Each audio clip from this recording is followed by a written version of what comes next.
Alors une petite vidéo de présentation, ce sont deux solos 50 cm3, deux 651 SP, voilà, avec différentes évolutions. On voit plutôt de ce côté l'évolution. Il y en a une qui a une pompe d'amorçage, une pompe pour l'essence. Et puis c'est là qui est un peu plus ancienne, vous voyez, elle est de 1994, elle est un peu plus ancienne que celle-ci, je pense.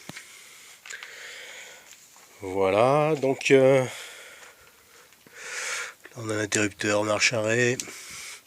Il y en a une, celle où il n'y a pas la pompe, c'est un starter manuel. C'est un starter un peu plus automatique, qui est en deux parties avec starter. Et aussi l'accélérateur là en rouge. Voilà, celle-là je l'avais acheté 60 € là. Oui, elle est un petit peu plus vécue là. Oui, on le voit un petit peu, vous voyez, à la peinture. C'est apparemment une machine, là, le gars m'avait dit qu'elle avait coupé pas mal de ster, celle-là, puis elle démarre très bien. Mieux que celle-ci, là, qui est plus récente. Avec un carbu, c'est aussi un carbu Valbro, mais c'est un carbu qui est un peu plus capricieux que celui-là, là, vous voyez, où il n'y a pas la pompe. Voilà, donc je me suis retrouvé avec ces deux machines, que j'ai acheté à peu près aussi pareil, une trentaine d'euros, que j'ai fait venir par la poste. Et j'en avais acheté une autre troisième aussi sur le bon coin, une trentaine d'euros. Et puis finalement j'ai réussi à refaire deux et d'avoir encore des pièces de rechange pour l'avenir. Après au niveau des guides, c'est des guides 45 cm dessus.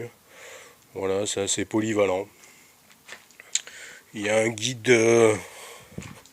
Carlson, je crois, c'est la marque Carlson. Et non, Carlton. Voilà, un guide Carlton. Et celui-là, Windsor. Voilà, ce sont des chaînes 72 dents, 112 maillons. Voilà, quoi dire encore dessus. Si, il y a aussi l'huile, il y a un réglage qui est un petit peu particulier, là, on voit une vis là. Vous voyez, il y a une vis de réglage là, avec un tournevis plat. On règle le débit de l'huile, c'est un peu particulier. Mais finalement, je regrette pas l'achat, ce sont des bonnes machines qui fonctionnent très bien. Sauf, comme je vous dis, une qui est un petit peu capricieuse à démarrer, qui a tendance un petit peu à caler, que j'ai un petit peu du mal à régler. Il faudrait peut-être changer le kit de joint sur le carbu. Voilà ma foi. Merci de votre attention.